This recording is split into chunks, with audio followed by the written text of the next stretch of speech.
Gonna take an unpopular stance on this one. Randy OneDrive is right. If you are a huge fan of Borderlands 4, you're gonna find that $80 for the next game.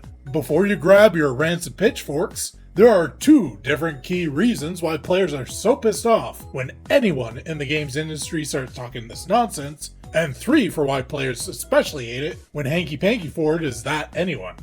The first is the $80 price tag, which is prompted by the inflating economy. Game devs, mostly, have nothing to do with economic pressures, no control over it, and I will get back to why I'm saying mostly in a moment. It costs more to make games, fact. Even if nothing changed at these studios, that would still be the case right now because it costs more to do anything at all. People will never understand we used to buy Microsoft Office once and use it for a decade, and now you have to pay a subscription to use a program that lets you type words. You want to say 10 words on Twitter? Fine. 12 words? Open that checkbook and lower your balance. What's a check and balance? Something the games industry has nothing of.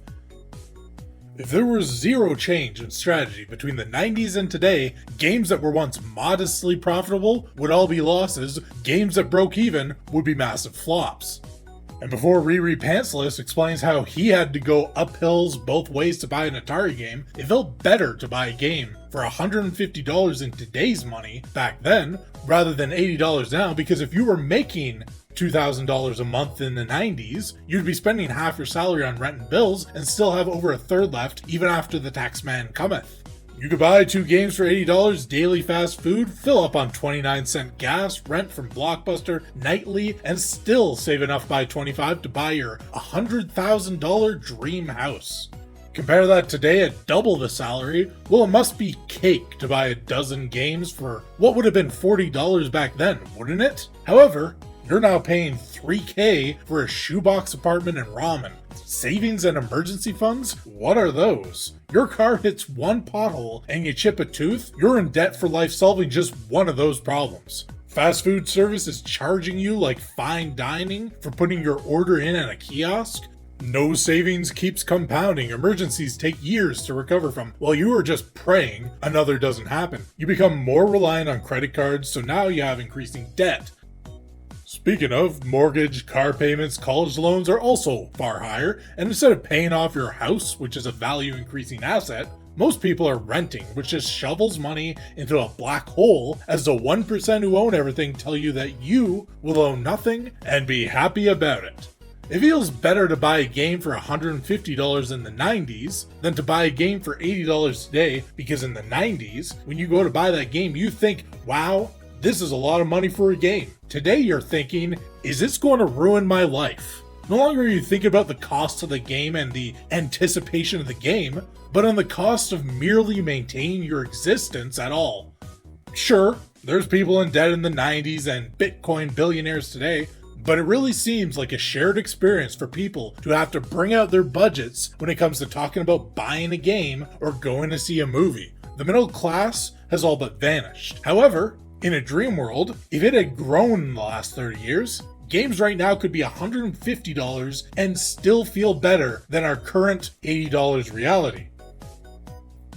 Realistically, the games industry has no control over the growing concern over household finances. This is not a battle that they can fight. However, you may remember that mostly we talked about. These studios have become bloated with unnecessary consultants, departments, systemic issues that cost them a fortune. They are going after realistic graphics, motion capture, recognizable actors to put into games at great cost and no payoff. You have Ubisoft with 20,000 staff making games like AC Shadows, while 33 people made Clair Obscur 33. One person made Balatro, Schedule 1. Small studios are making Stellar Blade, Palworld, Black Myth Wukong. The economy is not the main reason these companies are spending $100 million to make games nobody wants to play. As for the second thing that pisses fans off when you have Bizarro Todd Howard telling people that fans will find a way to buy Borderlands 4 at any price, what do you mean fans? I thought your new, less problematic audience would draw and quarter you for dead naming your audience. Come here, entertainment. Not just games, we want all of you right now. Comics, TV, movies, tabletop. For decades now, you creatives My bad, now I'm dead naming you. You cultural colonizers and franchise corpse exhumers have been waging a war against your fans. The constant bemoaning of the audience for daring to enjoy things they enjoy, the open hatred of anything masculine or feminine, poisoning the franchises by calling the early works of beloved creators problematic and saying it needs to be changed, which in turn calls the fans problematic for being part of the fan base who is the only reason they wanted to steal these franchises in the first place. AAA, you betrayed your fans and stabbed them in the back, and when the fans asked, hey, why are you stabbing us in the back? You called them bigots for noticing. So when Rumpus Porkfart says real fans of Borderlands will do anything to buy a new product, he is completely correct. But AAA studios, games media sites, the MCU, comic books, notice how almost everything you are doing is failing? And people are still buying the likes of Claire Obscure, Metaphor, Elden Ring, Stellar Blade. As said before, some of these were full price. So this is not a case of, oh, people do not have money for games.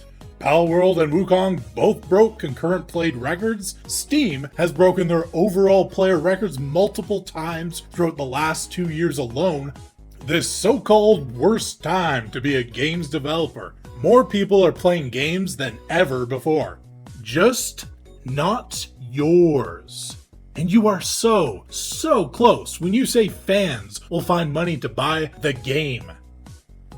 Yes, fans will. But you disrespected your fans. You disrespected the franchises which earned those fans. You made games like Kill the Justice League, which turned Arkham fans against you. Veilguard, which turned 30-year-long fans of BioWare against you. You are replacing the most popular MCU superheroes with swapped-out versions that have constantly failed in the comics. You have spent years doing everything you possibly can to stick it to the fans. You go to journalists and talk about how much you hate fans that are this skin color, this gender, who have politics that don't match yours. You lie about what players want, attacking Elden Ring for their UI because players love that game, but do not realize your Ubisoft open world garbage with 1,000 things on screen is better because your activist college prof told them how to make an industry conveyor belt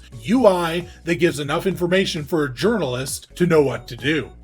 You lie about the character design, going after Dead or Alive, Stellar Blade, Samus, Nier Automata, Dragon's Crown, Tomb Raider for the sexy female characters, going after the popular, muscular, masculine role models of Halo, Duke Nukem, Doom, saying this needs to change. Well, who decided that? It was not the fans. It's not the fans making these censored remakes. It's not the fans demanding you make beautiful, popular character designs ugly and siphoned off all the class and style. It's not fans demanding you spend $50 million on a mocap studio. It is not the fans demanding you make it so that you can see every pore and hair on Horizon Zero Dawn's chin. It is not the fans demanding you make a 5-hour walking simulator with photorealistic graphics which can't even render a background when you're in one of the 5 total fights in the entire game. You choose to destroy fandoms that took decades to build. You betrayed long-time loyalty because you thought the people buying your stuff were too manly and had skin too light, or had massive honkers held by belts and black magic. You judged people based on immutable traits. You purposefully, maliciously, systematically ruined hundreds of franchises that people are heavily invested into. And now you want fans to look for the money to buy your overpriced garbage? Runky plunk dangle, fans aren't gonna find $80 for your game. Here, a free secret. Might save your job. Come here. Okay, not that close, magic hands. Randy, you might find out they're gonna have trouble even finding $60 for Borderlands 4. But you know what'll never cost you $80? Subscribing to this channel, leaving a like and a comment. And if this becomes a paid feature in the future, I promise to dodge all accountability and throw a low-rank employee under the bus.